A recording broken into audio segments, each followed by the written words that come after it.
नमस्कार, जय भीम। मी advocate doctor Siddharth Kamble, बहुजन सौरभचा मुख्य संपादक।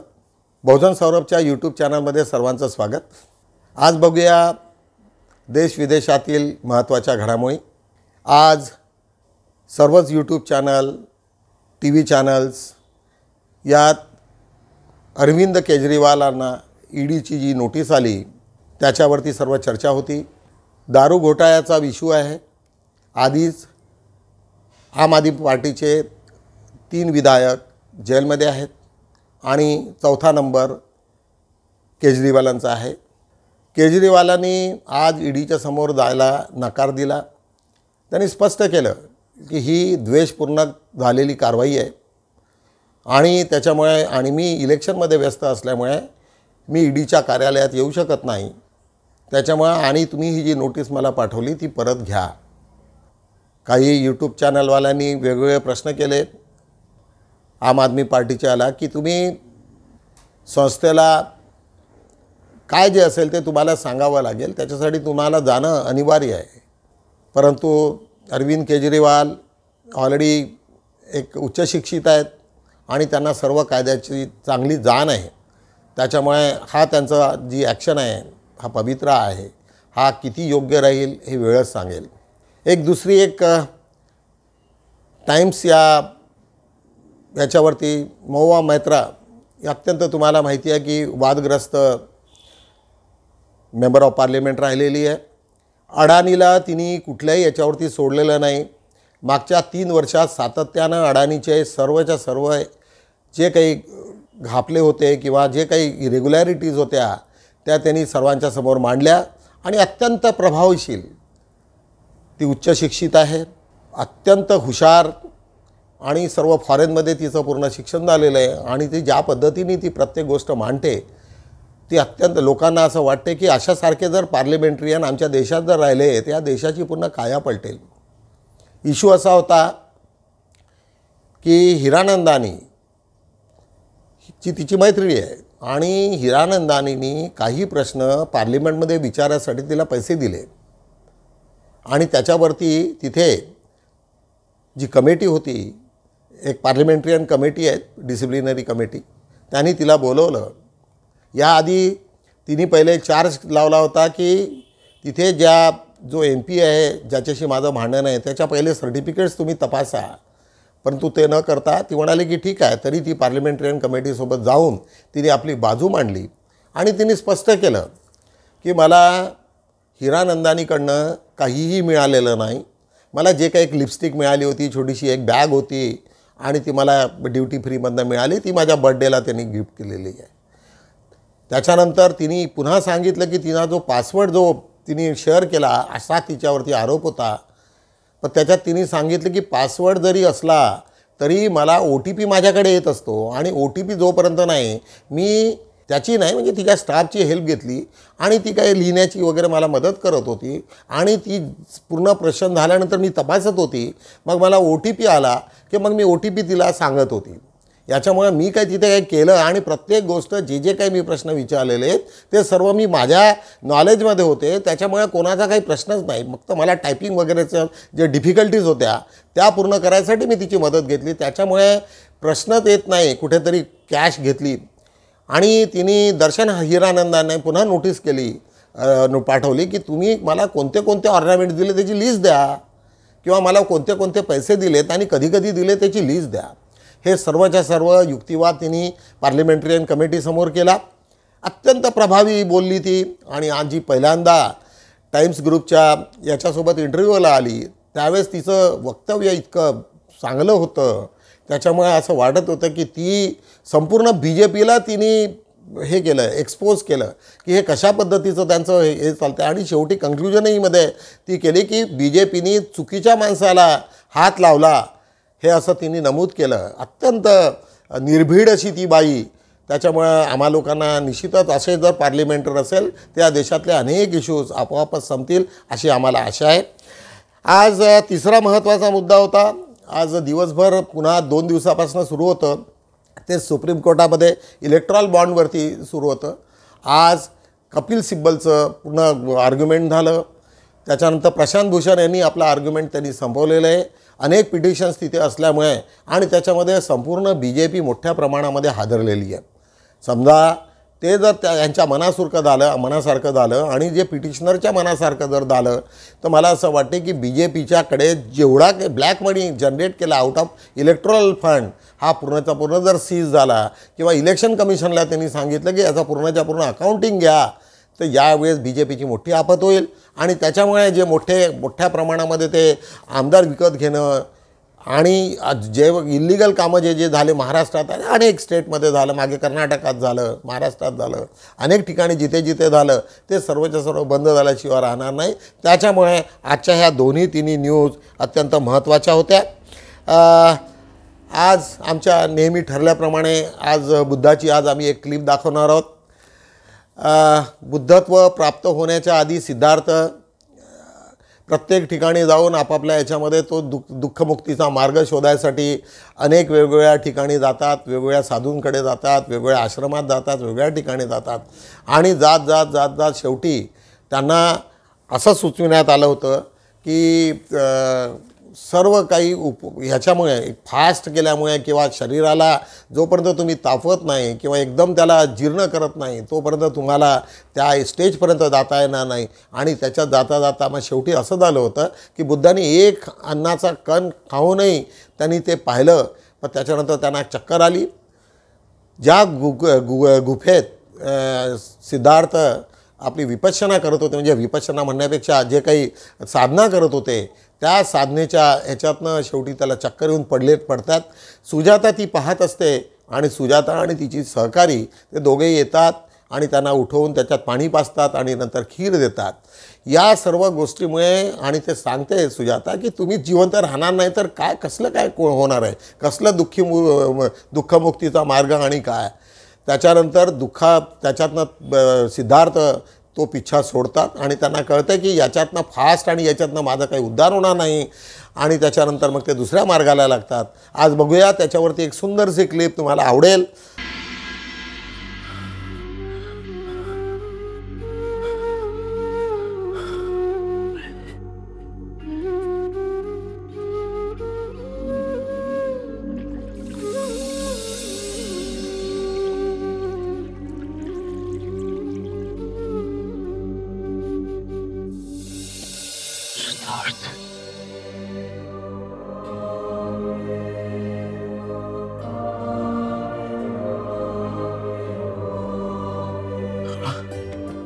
पानी जल ग्रहण कर लो.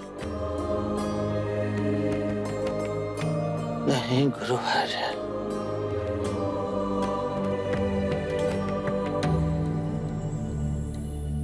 मैंने जल भी त्याग दिया.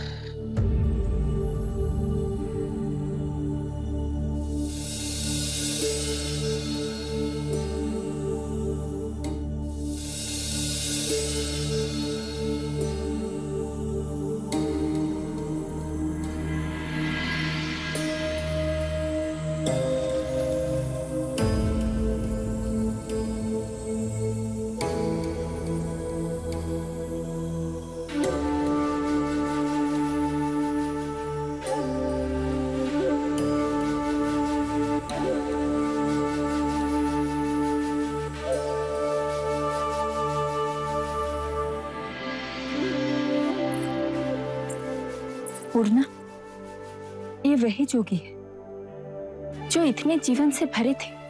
उनके एक साथी तपस्वी को मैंने ये कहते सुना कि उन्होंने कई दिनों से पानी तक नहीं पिया है. हे ईश्वर, ये कैसी तपस्या है जो पानी से पैर बांधे. सिद्धार्थ बहुत दुर्बल हो गए, बड़ी कठिनाई से तो चल पाते हैं. उन जैसी तपस्या और कोई नहीं कर सकता. अब तो बस यही प्रार्थना है कि उसे मुक्ति का मार्ग मिल जाए. सिद्धार्थ मुक्ति के द्वार के समीप ही है.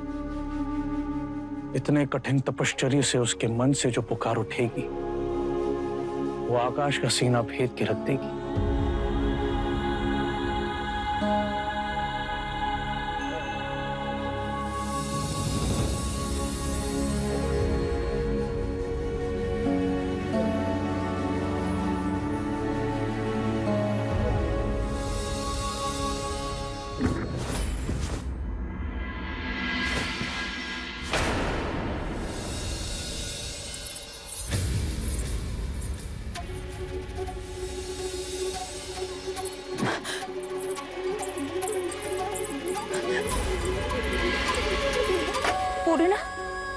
तो वही जोगी सिद्धार्थ है। पानी लेके आओ।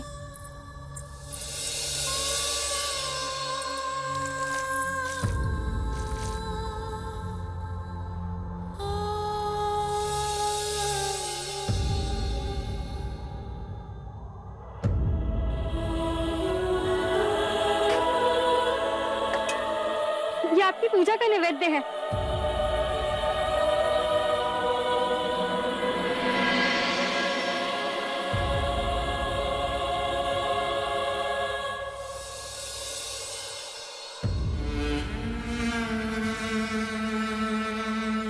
जब आप यहाँ आए थे तो कितने ओजस्वी थे। क्या खोज रहे हैं? इसके कारण आपकी ये दुर्दशा हो गई। मैं मुक्ति का मार्ग खोज रहा था। हे ईश्वर, अन्न जल त्याग के जब शरीर ही ना बचेगा, मुक्ति मिलेगी कैसे? मुक्ति मिलेगी कैसे? मुक्ति मिलेगी कैसे? मुक्ति मिलेगी कैसे? मुक्ति मिलेगी कैसे?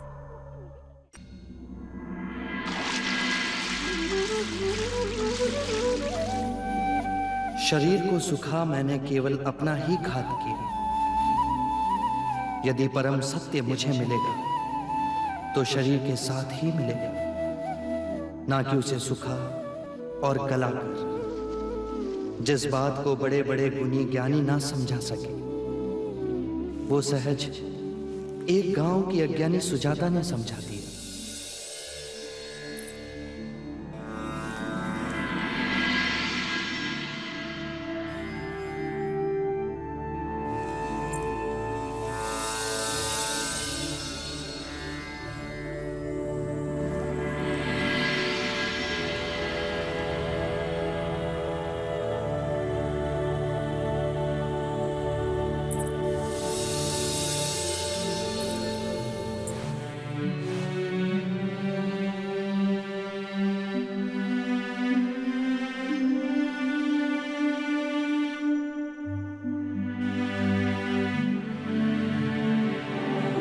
तुम्हारी कई बातों में बड़ा सत्य था सुजाता। मैं कठोर तप के चरम बिंदु तक पहुंचा, पर वहां कुछ नहीं मिला। मेरी इस भ्रांति को झुठलाने वाली तुम मेरी प्रथम गुरु।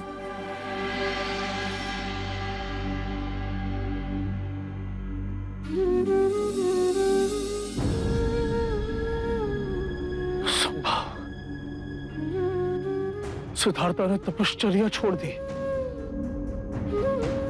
कि उनका मनोबल इतना क्षीण निकला।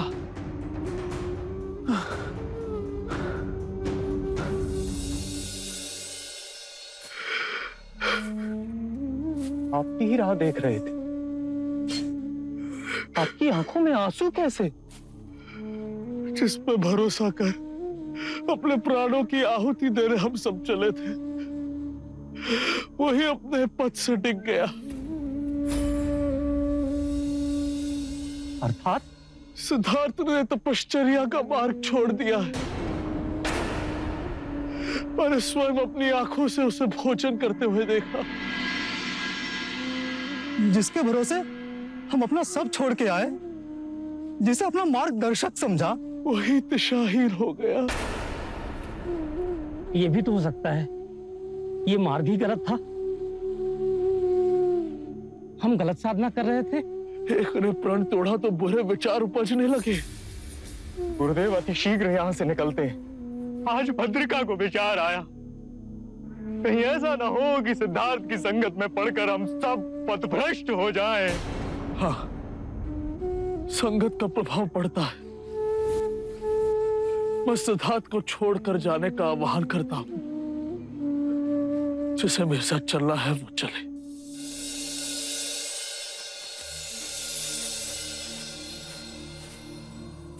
डरो मत। ये घास लिए कहाँ जा रहे हो? अपनी भैंसों के लिए नहीं, मैं छोटी जाति का हूँ, अछूत हूँ। अगर आप मुझे छुएंगे तो आप अपवित्र हो जाएंगे। नहीं, तुम्हारे छूने से मैं अपवित्र नहीं हो सकता। मेरा नाम सिद्धार्थ है। तुम कौन हो? मैं स्वस्ति हूँ। आप सन्यासी हैं? हाँ, इस वृक्ष के नीचे बैठ मैं साधना करूंगा। मैं इस कुशागार से आपके लिए आसन बना दूं? अवश्य। तुम्हारे हाथ से बने इस आसन पर बैठ मुझे प्रसन्नता होगी।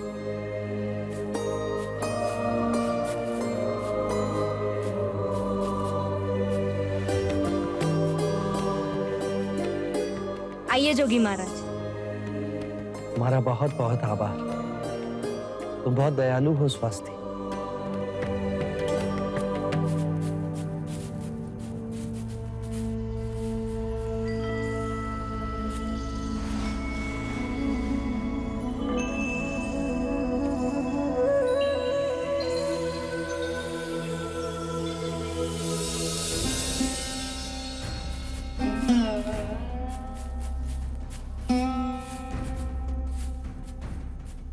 सिद्धार्थ,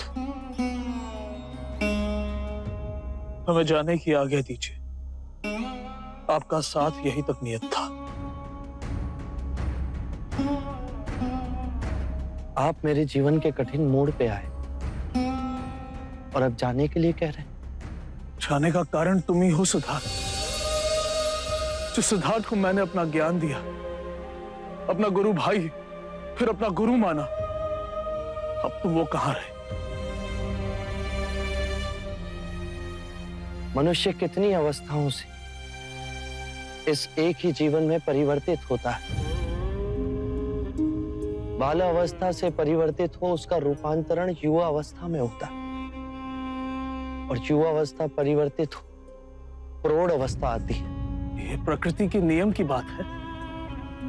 तो फिर हम प्रकृति के नियमों से भिन्न कैसे हो? हमारे अंतर और बाहर प्रकृति के नियम है। पुरुषार्थ तो कुछ है ना, अपने वचन पर अडिग रहने का मूल्य तो कुछ है ना। तुम्हारा ये पतन देखकर मुझे बहुत पीड़ा हो रही है। तुम पथ भ्रष्ट हो गए हो सिद्धार्थ। उस पथ का परीक्षण कर उसे व्यर्थ पाए। क्या उस पथ पर चलने का साहस समाप्त हो गया? यदि ये सांसारिक जीवन की अभिलाषा थी तो क्यों त्यागा घर द्वार, क्यों त्यागा यशोधरा, अपने पुत्र से क्यों विमुख हो गए? तुम तो संसार को मुक्ति के मार्ग की ओर ले जाने के लिए उठे थे। 6 वर्ष की खोज, कठिन तपश्चर्या, उस मार्ग में तुम्हारे पैर लड़खड़ा गए। अपने उद्देश्य से इतनी जल्दी मत डिग जाओ। अपने सिद्धांत यूं ना गवा दो।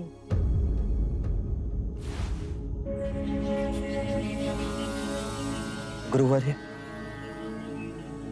केवल अपनी बुद्धि से नहीं, स्वयं अपने आप को उस आग में तपाकर यदि ये जाना कि उस मार्ग में कोई त्रुटि है तो उसे छोड़ देना ही उचित है। जीवन नदी के पानी का बहाव है। यदि एक स्थान पर रुक जाए तो दूषित हो जाता है। मैं जीवन के बहाव और ऊर्जा के आगे खड़ा हो गया था। घास के उस कोमल तिनके की तरह ना बन सका जो हवा के बहाव के साथ बहता है पर अपनी मिट्टी से नहीं उखड़ा जा सकता। मैं आपको आश्वासन देता हूं कि मैं उस घास के कोमल तिनके की तरह अवश्य बनूं।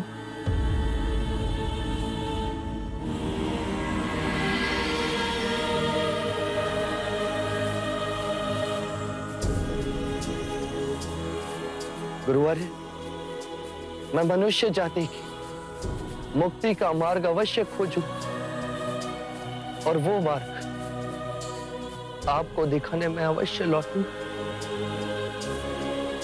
हम एक बार फिर मिलेंगे। निश्चितच तुम्हाला ही क्लिप आवडली असेल। त्याच्यानंतर त्याचे जुने साथी जे त्यांचे शिष्य गुरु राहिलेले आहेत ते सुद्धा त्यांचा हे करतात, म्हणजे द्वेष करून कौंडल्य, आणि ते त्यांच्यापासून निघून जातात आणि नंतर मग ते बुद्धत्व प्राप्त झाल्यानंतरची स्टोरी तुम्हाला माहिती आहे, ते पुढच्या ह्याच्यामध्ये आपण घेऊ। सांगायचं म्हणजे तुम्ही किती उपास मार करा किंवा काही करा किंवा शरीराला किती तापवा, त्याच्यामुळे तुम्हाला काही तुम्ही त्याच्यातनं काही सुटका होत नाही, दुःखापासनं सुटका ती नाही, हे बुद्धांनी सर्वांना मॅसेज दिलेला आहे आणि तो मॅसेजच तुम्हा सर्व लोकांना महत्त्वाचा आहे. तर चला आज बघूया आपण बहुजन सौरभच्या महत्त्वाच्या मुख्य बातम्या काय काय आहेत.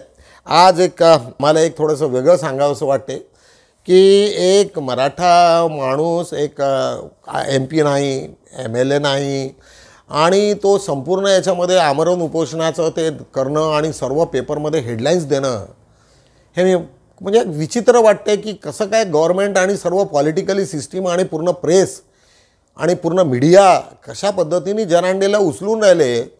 आणि सर्वांना मी प्रत्येक याच्यामध्ये व्हिडिओमध्ये मी सांगितलेलं आहे की मराठा कम्युनिटी कोणत्याही कास्टमध्ये येत नाही, म्हणजे त्यांनी तो रस्ता काढला की कुणब्याचं प्रमाणपत्र त्यांना द्यावं, म्हणजे ते जेणेकरून तेही कुणब्याच्या याच्यामध्ये OBCचं काही हे घेता येईल, बेनिफिट घेता येईल. तर सर्व फोपांड आहे, काय नाही आहे. कारण त्याच्यामुळे उद्या जरी ते पत्र आले तर सर्व लोक कोर्टात जातील आणि त्यांना पुन्हा चॅलेंज करतील. काका काळेलकरच्या याच्यामध्ये सर्व पॅरामीटर्स दिलेले आहेत, मंडल कमिशनच्या याच्यामध्ये सर्व पॅरामीटर्स आहे आणि सर्वांत मागच्या याच्यामध्ये मी तुम्हाला सांगितलं Indira Sahni versus union of इंडियामध्ये ह्या सर्व बाबी स्पष्ट केलेल्या आहेत आणि ते स्पष्ट केल्याच्या नंतर मराठाला आरक्षण मिळण्याचा प्रश्नच येत नाही. आणि जरी मिळालं तरी त्यांनी 50% जी स्लॅब आहे, 50%चा जो क्रायटेरिया आहे तो जर त्यांनी वाढवला, बाकीच्या स्टेटमध्ये वाढवला तर होईल.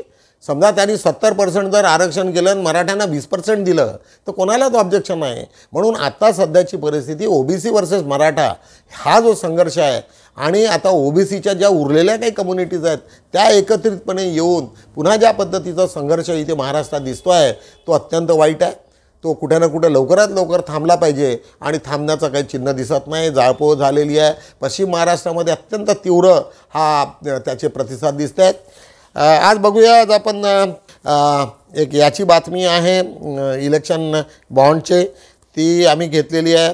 आमदार अपात्रतेच्या सुनावणीचा वेग सध्या आता मला असं वाटते की महाराष्ट्रामध्ये नार्वेकरांनी आता त्यांना एकदम फटकारलं आणि टाईम बाउंड प्रोग्राम दिल्यामुळे शक्य आहे की आता या दिवाळीमध्येही ते बसून हळूहळू काही ना काही एका निष्कर्षात येतील अशी आम्हाला एक आशा आहे.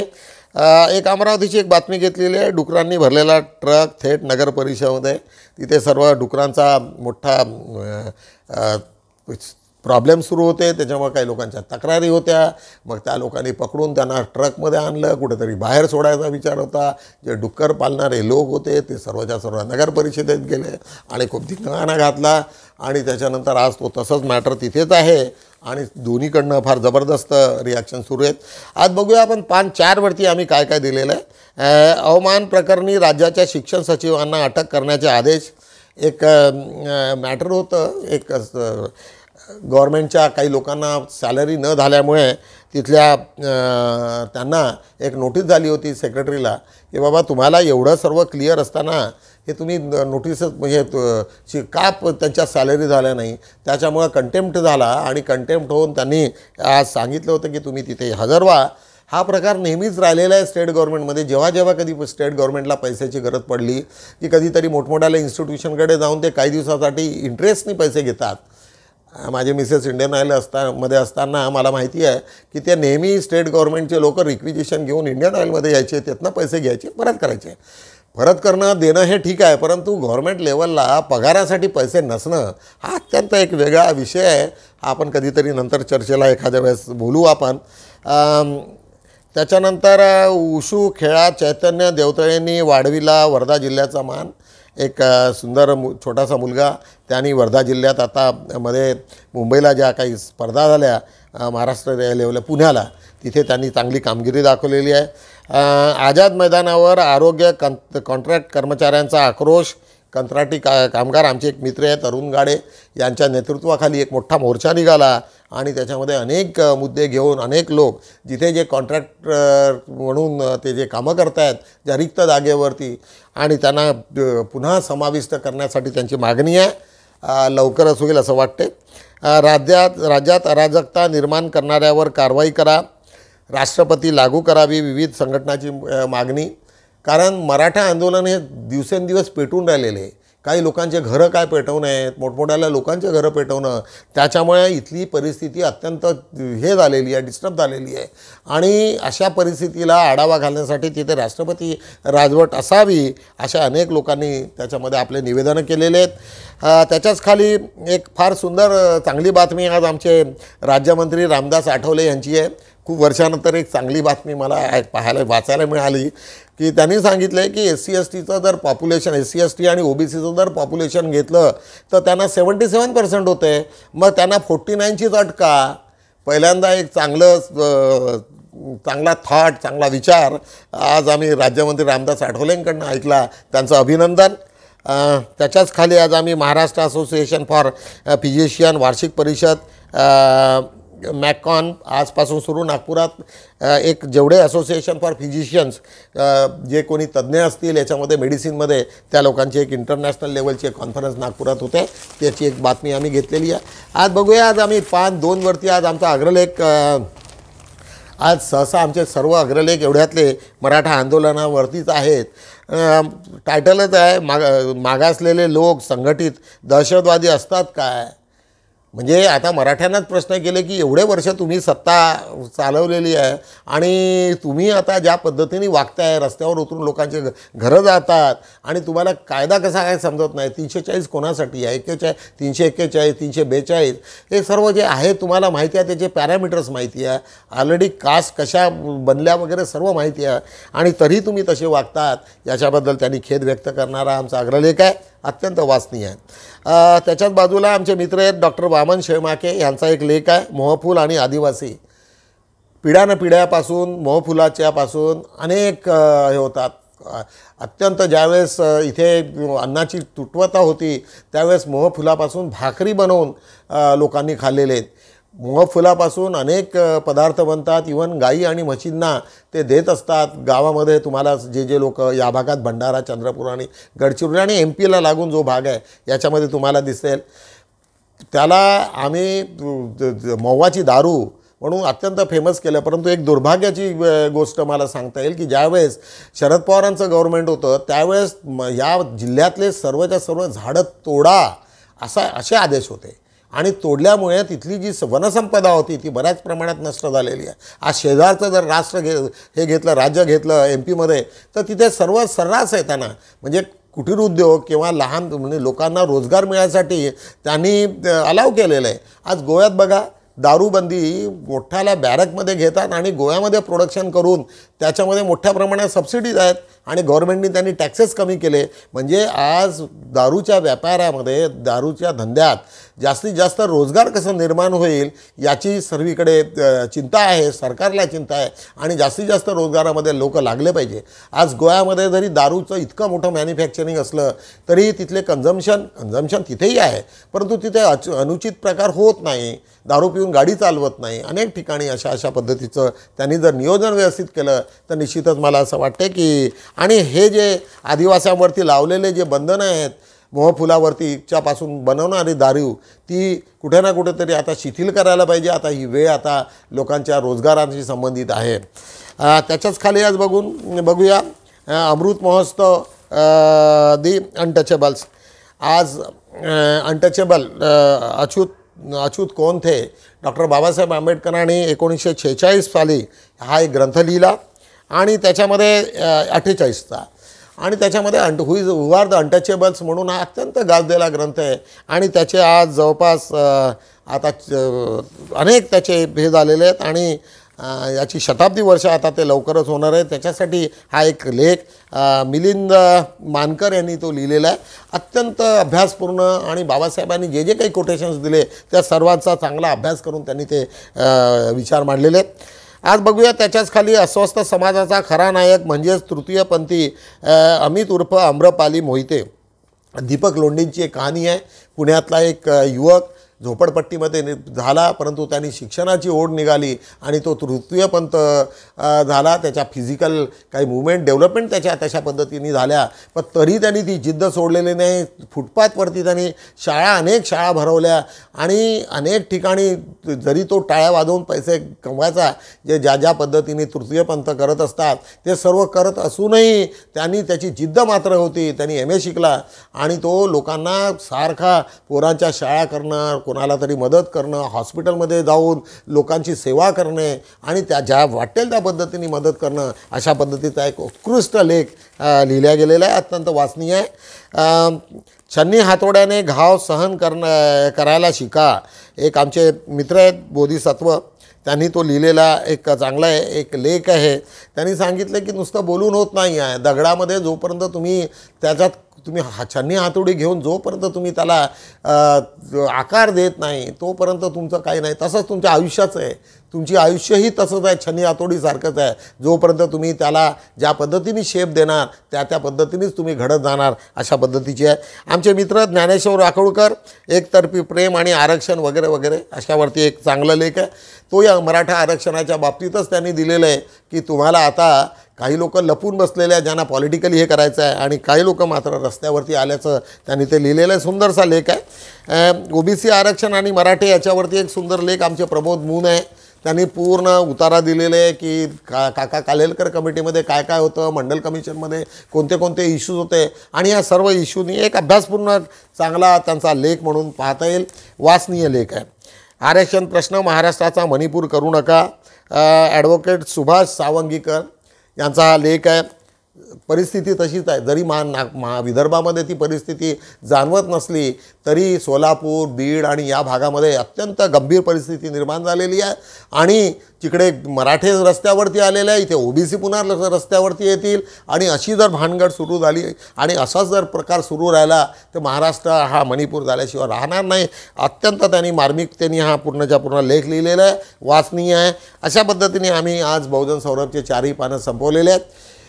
मला असं वाटते की आपण थोडीशी वेगळी चर्चा करायला पाहिजे की मराठा आरक्षण आणि याच्यावरती ज्या पद्धतीने सातत्यानं मीडिया जे उचलत आहे ते कुठेतरी थांबलं पाहिजे. म्हणजे ह्या सर्वच्या सर्व जे आग लावण्याचं काम जे आहे हे मीडियाने काहीतरी कोणीतरी एखादा साधा माणूस इथे बसलेला आहे आणि त्याच्या एवढी मोठी गर्दी त्याला दाखवणं, मग त्याला प्रश्न विचारणं की एवढे करोड तू आणले कुठून, आणि अशा वेगवेगळ्या पद्धतीने त्यांचं हे सुरू आहे.